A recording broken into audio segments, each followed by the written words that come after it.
Baik teman-teman, sebelum kita memulai doa kita pada hari ini, saatnya kita berdoa dulu. Berdoa mulai. Berdoa selesai. Amin, amin. Terima kasih kelas. Ya, apakah hari ini teman-teman kalian ada yang ingin masuk? Hadir semua. Baguslah. Karena sebelum kita mulai pelajaran kita hari ini, kemarin siapa yang tahu kita belajar tentang apa? Ya, silakan Latif.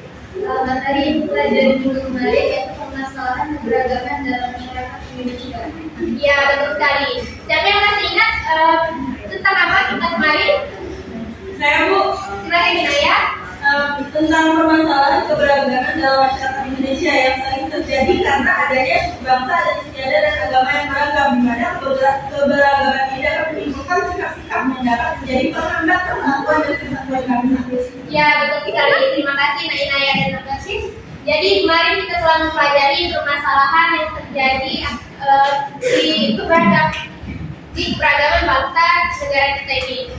Nah, karena kemarin kita telah mempelajari permasalahannya, hari ini kita mempelajari tentang upaya mencegah konflik yang bersifat sara. Nah, siapa yang tahu panjang dari sara? Suku, agama, ras, dan agama. Ya, betul sekali. Jadi panjang dari sara itu suku, agama, ras, dan pergolongan. Nah, tujuan pembelajaran kita pada hari ini yaitu agar anak-anak mampu memahami makna persatuan dan kesatuan bangsa dalam Bhinneka Tunggal Ika. Lalu selanjutnya agar kalian dapat menguraikan upaya untuk mencegah konflik yang bersifat sara di Indonesia. Nah, sebelum kita memasuki materi inti, kita memahami terlebih dahulu nih arti persatuan dan kesatuan di negara kita. Nah, kalian bisa melihat di sini persatuan berarti berkumpulan dari berbagai komponen yang berbentuk menjadi satu. Sedangkan kesatuan merupakan hasil perkumpulan tersebut yang telah menjadi satu dan utuh. Maka kesatuan erat hubungannya dengan keutuhan. Nah, artinya jika dikondisikan dengan kondisi Indonesia, persatuan ini merupakan sebuah proses bersatunya keberagaman bangsa yang ada di Indonesia. Nah, keberagaman itu telah bersatu, mereka bertekad menjadi utuh, itulah yang disebut dengan kesatuan. Lalu, nah untuk persatuan dan kesatuan di negara kita ini menjadi lebih kuat lagi, lebih utuh lagi, kita perlu mengembangkan sikap tidak memandang rendah suku atau budaya yang lain, tidak menganggap suku dan budaya yang paling tinggi dan paling baik, menerima keragaman suku bangsa dan budaya sebagai kekayaan bangsa yang tak ternilai harganya, serta lebih mengutamakan negara daripada kepentingan daerah atau suku masing-masing. Nah, kita harus menanamkan itu semua supaya persatuan dan kesatuan di negara kita ini menjadi lebih kuat lagi. Selanjutnya kita masuk ke materi inti kita, yaitu upaya pencegahan konflik yang bersifat sara. Sebelum Ibu menjelaskan lebih lanjut, Ibu meminta kalian secara berpasangan mencari terlebih dahulu upaya apa saja yang dapat kita lakukan untuk mencegah konflik yang bersifat sara ini. Kalian bisa cari di internet atau di buku. Nanti kalau sudah, silakan tunjuk tangan dan jelaskan hasil pencarian kalian. Silakan.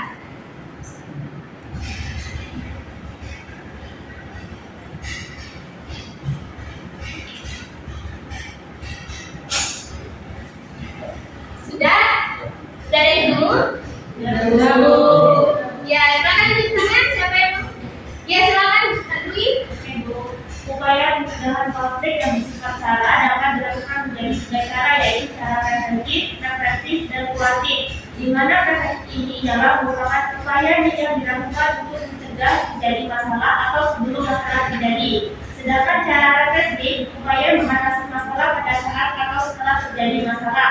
Dan sedangkan secara kuratif merupakan upaya tindak lanjut atau penanggulangan akibat masalah yang terjadi. Ya, bagus sekali ya, Dwi. Lalu ada lagi yang ingin menambahkan? Izin menambahkan, Bu. Silakan Fazila. Jadi saya ingin menambahkan mengenai contohnya. Jadi yang pertama itu contoh dari cara preventif. yaitu dilakukan dengan menggunakan sikap toleransi, kerjasama, latihan bersama, dan sebagainya. Yang kedua itu adalah contoh cara represif, seperti penangkapan, pembubaran paksa, dan lainnya. Dan yang ketiga itu contoh kuratif, misalnya pendampingan pengalaman kerusuhan, damai bersama, dan sebagainya. Ya, betul sekali. Terima kasih, Alhamdulillah.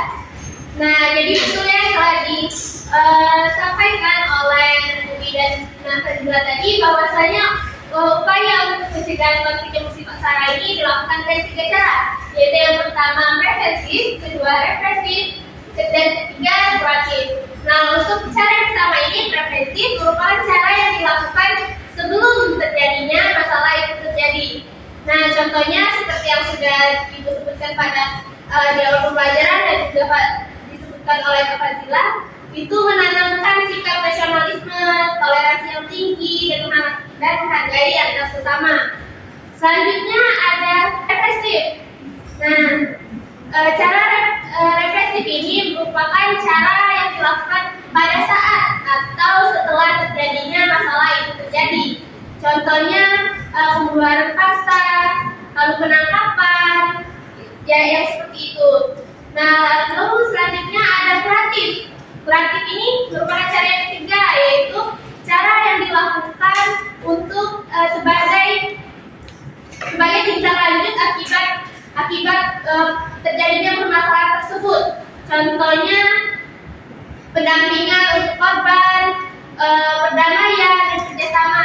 Nah, pendampingan untuk korban ini kan biasanya untuk akibat dari konflik itu kan terkadang korban itu psikologisnya terganggu atau fisiknya ada yang luka-luka. Nah, itu dilakukan dengan cara kuratif. Sampai sini ada yang ditanyakan? Tidak ada. Nah, kalau tidak ada, ibu anggap kalian sudah paham. Kalau begitu ibu ingin bertanya, pasti kalian pernah melihat berita ada polisi yang membubarkan paksa tawuran antar remaja. Nah, ibu bertanya, apa sikap polisi tersebut menunjukkan upaya yang untuk berapa? Represif, Bu. Ya, betul sekali. Siapa yang ingin menjelaskan mengapa? Saya, Bu.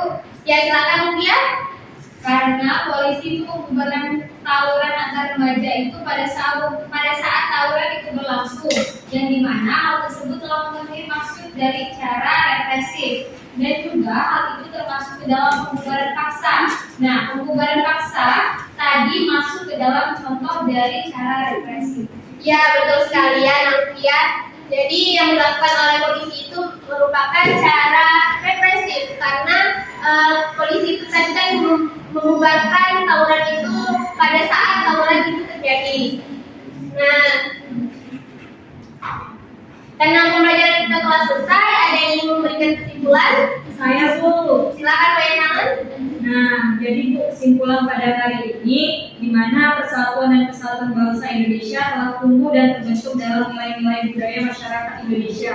Lalu, keberagaman bangsa Indonesia ini seringkali dapat memicu konflik antar masyarakat, yang mana ini bersifat sara. Nah, untuk itu, mencegah terjadinya konflik ini bisa dilakukan dengan 3 cara, yakni preventif, represif, dan kuratif, Bu. Ya, betul sekali. Jadi kesimpulan pada hari ini kita telah mempelajari upaya pencegahan konflik yang bersifat sara dapat dilakukan dengan 3 cara tadi: